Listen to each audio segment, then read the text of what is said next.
جتنے اس دنیا کے اندر حالات آتے ہیں وہ حالات کے لانے والے تو ہے اللہ۔ عزت اور ذلت، کامیابی اور ناکامی، اطمینان اور پریشانی، خوف اور امن، بیماری اور تندرستی، موت اور حیات، طبیعت کے موافق حالات یا طبیعت کے خلاف حالات جو اس دنیا کے اندر آتے ہیں، اس حالات کے لانے والے تو ہے اللہ۔ اللہ کے ارادے سے وہ حالات آتے ہیں،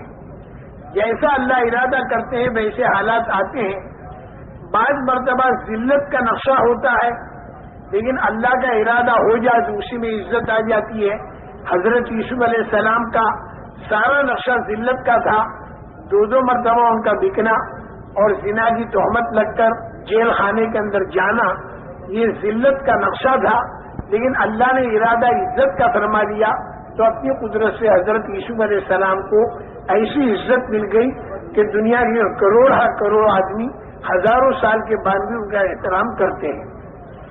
اور بعض مرتبہ نقشہ سارا عزت کا ہوتا ہے، لیکن اسی کے اندر اللہ تعالیٰ کا ارادہ ذلت کا ہو جاتا ہے تو پھر وہ آدمی ذلیل ہوتا ہے۔ جیسے قارون، سارا نقشہ اس کے پاس عزت کا تھا، لیکن اللہ جل جلالہ و منوالہ نے اسے اتنا ذلیل کیا کہ آج دنیا کے کروڑ انسانوں میں کوئی شریف آدمی اپنے بیٹے کا نام قارون رکھنے کو تیار نہیں۔ تو میرے محترم دوستو، حالات جو آتے ہیں انسان پر وہ اللہ کی طرف سے آتے ہیں، اللہ ہی حالات کو لاتے ہیں، لیکن اللہ تعالیٰ کے حالات لانے کا ایک ضابطہ اور ایک قانون ہے۔ اللہ تعالیٰ جتنی ضابطے کی رعایت کرتے ہیں اتنی کوئی ضابطے کی رعایت نہیں کرتا۔ اللہ نے ضابطے بنا رکھے ہیں، ضابطے کی اتنی رعایت ہے کہ لئن اشرکت لَيَحْبَطَنَّ عَمَلُكَ وَلَتَكُونَنَّ مِنَ الْخَاسِرِينَ، یعنی معصوم سے معصوم تر شخصیتوں سے اللہ یہ کہتے ہیں کہ اگر شرک کیا تو اعمال سارے ختم ہو جائیں گے اور نقصان والوں میں تم بن جاؤ گے۔ آپ اندازہ لگاؤ کہ ضابطے کی اللہ کے ہاں کتنی رعایت ہے۔ یہ حالات جو آتے ہیں دنیا میں اور آخرت میں، یہ ایک ضابطے کے ماتحت آتے ہیں، بلا ضابطہ اندازن نہیں آتے۔ اور ضابطہ اللہ کا حالات لانے کے لیے دنیا کے اندر کی پھیلی ہوئی چیزیں نہیں ہیں، بلکہ انسان کے بدن سے تیار ہونے والے اعمال ہیں۔ بہت بڑا مغالطہ ہر زمانے میں بڑی بھاری اکثریت انسانوں کی کو لگا، اور آج کے زمانے میں بھی بہت بھاری غلطی کروڑ انسانوں سے جو ہو رہی ہے وہ یہ ہو رہی ہے کہ عام طور پر انسان یہ سمجھ رہے ہیں کہ ہمارے حالات کا بننا اور بگڑنا یہ موقوف ہے چیزوں کی کمی اور بیشی پر۔ اگر چیزیں ہمارے ہاتھ میں زیادہ ہوں گی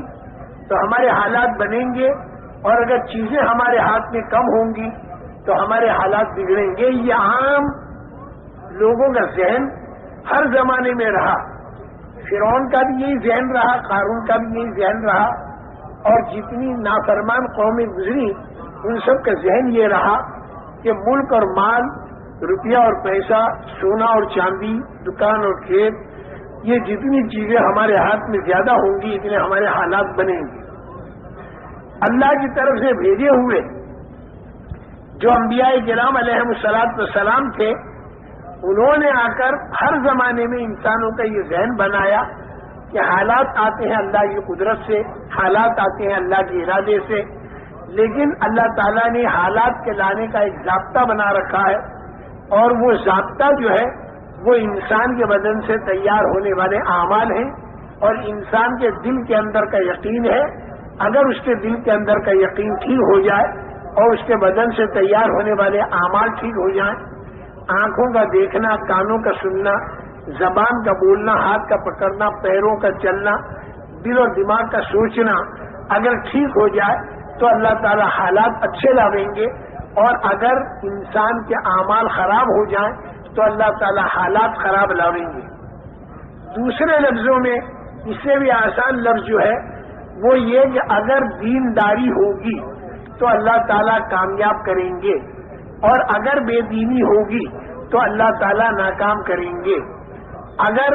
دینداری کچے مکان والے کے پاس ہوگی تو اللہ کچے مکان والے کو کامیاب کریں گے، اور اگر بے دینی پکے مکان والے کے پاس ہوگی تو اللہ تعالیٰ پکے مکان والے کو ناکام کریں گے۔